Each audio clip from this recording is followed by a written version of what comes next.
روح کے بارے میں پوچھتے ہیں. روح ایک ایسی چیز ہے جو تمام مذہبی کتابوں میں اس کا تذکرہ ملتا ہے. یہ جب جسم میں ہوتی ہے تو انسان زندہ ہوتا ہے, جب یہ جسم سے نکل جاتی ہے تو انسان مردہ ہو جاتا ہے. تو مشرکین نے رسول اللہ صلی اللہ علیہ وسلم سے پوچھا کہ آپ واقعی اگر اللہ کے پیغمبر ہیں تو روح ایک ایسی چیز ہے جس کو ابھی تک کوئی ایکسپلین نہیں کر سکا ہے. مختلف مفسرین کے اقوال ملتے ہیں, بعض نے کہا یہودیوں نے پوچھا, بعض نے کہا فلاں نے پوچھا, ہمیں اس سے غرض نہیں ہے, لیکن ایک کامن سوال آپ صلی اللہ علیہ وسلم سے کیا گیا. تو قرآن نے اس کو وہی بنا کے نازل کر دیا کہ یہ آپ سے روح کے بارے میں پوچھتے ہیں, آپ ان کو بتا دیجئے قل الروح من امر ربی, روح میرے رب کا حکم ہے. اللہ کا حکم باڈی میں ہوتا ہے, آپ زندہ ہوتے ہیں, اللہ کا حکم نکل جاتا ہے, آپ مر جاتے ہیں. تو اب سوال پیدا ہوتا ہے بھئی یہ تو روح کو آپ نے صحیح طرح سے ایکسپلین نہیں کیا, ڈیفائن نہیں کیا. آپ اگر اللہ کے سچے پیغمبر ہیں تو روح کو ڈیفائن کریں آپ. اس کا جواب قرآن نے دیا وما اوتیتم من العلم الا قلیلا, نہیں دیا گیا تمہیں علم مگر بہت تھوڑا. تمہارے پاس نالج بہت تھوڑی ہے. کیوں تھوڑی ہے؟ کہ تمہارا دماغ محدود اور علم حاصل کرنے کی صلاحیت محدود. تو محدود صلاحیت والا ہر چیز نہیں سمجھ سکتا. یعنی اللہ نے بتا دیا کہ انسان روح کو پورے طور پہ سمجھ ہی نہیں سکتا ہے. اور حقیقت یہ ہے کہ آج میڈیکل سائنس نے اتنی ترقی کر لی ہے, لیکن آج بھی میڈیکل سائنس یہاں ہتھیار ڈال دیتی ہے کہ انسانی باڈی میں زندگی کیسے ہوتی ہے. میں نے ڈاکٹروں سے بھی اس بارے میں پوچھا, بڑے بڑے ایکسپرٹ ڈاکٹر سے, وہ بھی کہتے ہیں کہ اس کو صحیح طرح سے سائنس ایکسپلین نہیں کر پاتی ہے اور ہتھیار ڈالنے پڑتے ہیں کہ ہمیں نہیں پتا.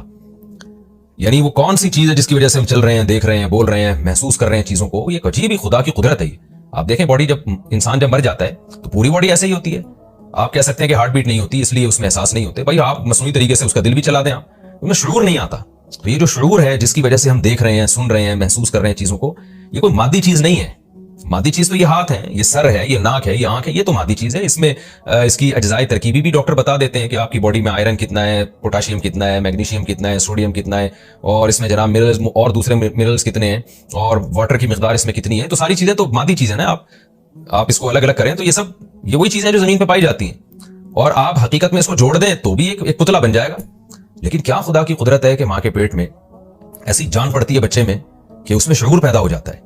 تو یہ ایک ایسی چیز ہے جس کو قرآن نے بتا دیا کہ تمہیں علم بہت تھوڑا دیا گیا ہے. تو تم جس پیغمبر سے یہ سوال پوچھ رہے ہو وہ بھی بشر ہیں. تو یہ ضروری نہیں کہ اللہ تعالیٰ نے ہر چیز کا علم پیغمبر صلی اللہ علیہ وسلم کو دیا ہو, اور یہ بھی ضروری نہیں کہ اگر کسی چیز کا علم پیغمبر کو دیا ہے تو وہ تمہیں بھی دیا جائے. کیونکہ مینٹل لیول تمہارا محدود ہے, اس میں ایسی چیز نہیں ڈالی جا سکتی جو تمہارے مینٹل لیول سے اوپر کی چیز ہے. تو اس لیے اس سوال کا جواب یہ دیا گیا کہ تم یہاں جو ہے اس میں عقل کے گھوڑے دوڑانا چھوڑ دو, تمہاری عقل یہاں تک پہنچ نہیں سکتی. آگے اللہ فرماتے ہیں وَلَئِن شِئْنَا لَنَذْهَبَنَّ بِالَّذِي أَوْحَيْنَا إِلَيْكَ.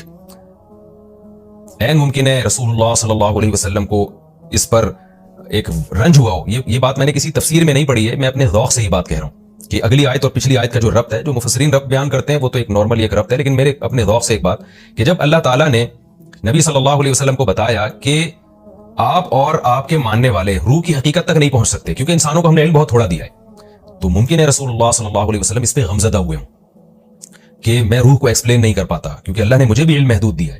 تو اللہ نے آگے بتایا کہ اے محمد صلی اللہ علیہ وسلم, جتنا علم اللہ نے آپ کو دیا ہے نا, اللہ چاہے وہ بھی چھین لے.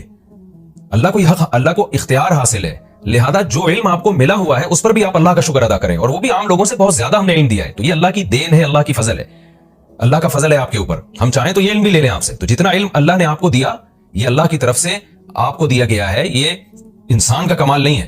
ہم چاہیں تو یہ علم واپس بھی لے سکتے ہیں. تو اس لیے جب اللہ نے اپنے فضل سے آپ کو ایک علم دیا ہے تو آپ اس پر اللہ کا شکر ادا کریں, اور جس چیز کا علم اللہ نے آپ کو نہیں دیا اس پہ آپ رنجیدہ اور افسوس نہ کریں. آپ اس کی مثال ایسے ہے جیسے ایک شخص ہو جس کو کسی نے بہت ساری چیزیں لا کے گفٹ کر دی ہوں, کوئی چیز نہ ملی ہو اس پہ وہ رنجیدہ ہو, تو ہم اسے کیا کہتے ہیں کہ بھئی یہ جو آپ کو یہ چیز ملی ہے یہ بھی آپ کی محنت سے نہیں ملی ہے, یہ بھی کسی نے آپ پر احسان کر کے آپ کو دی ہے.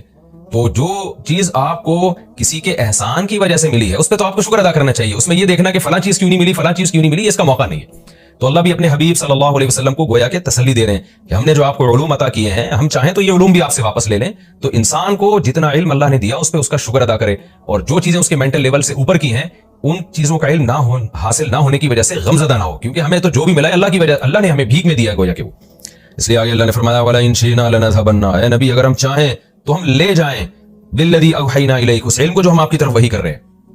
جتنا علم اللہ نے آپ کو دیا ہم اس کو سلب کر سکتے ہیں. سلب کرنے کی دو صورتیں ہوتی ہیں, آئندہ کے لیے وحی نازل ہونا بند ہو جائے, اور یہ بھی صورت ہو سکتی ہے کہ جو وحی نازل ہوئی ہے وہ جو علوم اللہ نے آپ کو دیے وہ سارے آپ کے ذہن سے اللہ تعالیٰ اوجھل کر دیں. آگے اللہ نے فرمایا ثم لا تجد لك به علينا وكيلا, پھر اس علم پر آپ ہمارے لیے کوئی اپنا مددگار, اپنے لیے کوئی ہمارے خلاف مددگار بھی نہیں پائیں گے. یہ اللہ سے بہرحال کون لڑ سکتا ہے, کون ہے جو اللہ سے وہ علوم چھین کے آپ کو واپس دے دے, یہ پاسبل نہیں ہے. الا رحمتا من ربک, یہ الا قرآن کا بہت جگہوں پر بڑا مزیدار ہوتا ہے. میں حرم میں نماز پڑھ رہا تھا. شیخ المعیقری حرم کے امام ہیں, بڑی زبردست تلاوت کرتے ہیں. جب سورہ معارج پڑھ رہے تھے عشاء کی نماز میں پہنچا عمرے کی نیت سے, تو وہ سورہ معارج بڑی پیاری آواز میں پڑھتے ہیں, وہ بہت پیارا قرآن پڑھتے ہیں کہ ان الانسان خلق ہلوعا اذا مسہ الشر جزوعا واذا مسہ الخیر منوعا. اللہ تعالیٰ انسان کی شکایتیں بیان کر رہے ہیں کہ انسان بڑا جلد باز ہے. جب اسے مصیبت پہنچتی ہے صبر نہیں کرتا, چیخو پکار شروع کر دیتا ہے, اور جب اسے خوشی پہنچتی ہے تو شکر نہیں کرتا, اترانے لگتا ہے. اذا مسہ الشر جزوعا واذا مسہ الخیر منوعا, اور بخل کرنے لگتا ہے.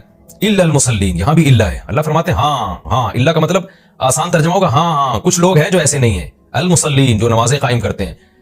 والذین الا المصلین الذین هم علی صلاتهم یحافظون, جو اپنی نمازوں کی حفاظت کرتے ہیں. لاماناتهم وعهدهم راعون, اپنی امانتوں اور معاہدوں کی پابندیاں کرتے ہیں. یعنی جو اچھے لوگوں کی صفات ہیں جن میں یہ صفات پائی جائیں گی وہ ایسے نہیں ہوں گے. تو اکثر جگہ قرآن کا جو الا ہے نا وہ ایک تلوار کی طرح ہوتا ہے کہ الا کچھ لوگ ایسے ہیں, یعنی اللہ تعالیٰ گویا ٹاپک کو بالکل چینج کر رہے ہوتے ہیں. یہاں بھی ایسا ہے. علماء لکھتے ہیں کہ جب رسول اللہ صلی اللہ علیہ وسلم پر یہ آیات نازل ہوئی ہوں گی تو آپ صلی اللہ علیہ وسلم کا دل کیسے ہل گیا ہوگا کہ اللہ ایک گویا کہ ایک طرح کی صورتاً تو یہ دھمکی ہے کہ اگر ہم چاہیں تو جو علم اے محمد صلی اللہ علیہ وسلم, جو علوم ہم نے آپ کو دیے ہیں ایک سیکنڈ میں سارے ختم کر دیں ہم. تو علماء کہتے ہیں آپ صلی اللہ علیہ وسلم کا دل کیسا دہل گیا ہوگا یہ آیت سن کے کہ بھئی اللہ تو بڑا مستغنی ہے, وہ تو سیکنڈوں میں مجھ سے سارے علوم چھین سکتا ہے. اور پیغمبر کے دل میں جو قدر ہوتی ہے نا جس نعمت کی, سب سے زیادہ وہ ہے علم.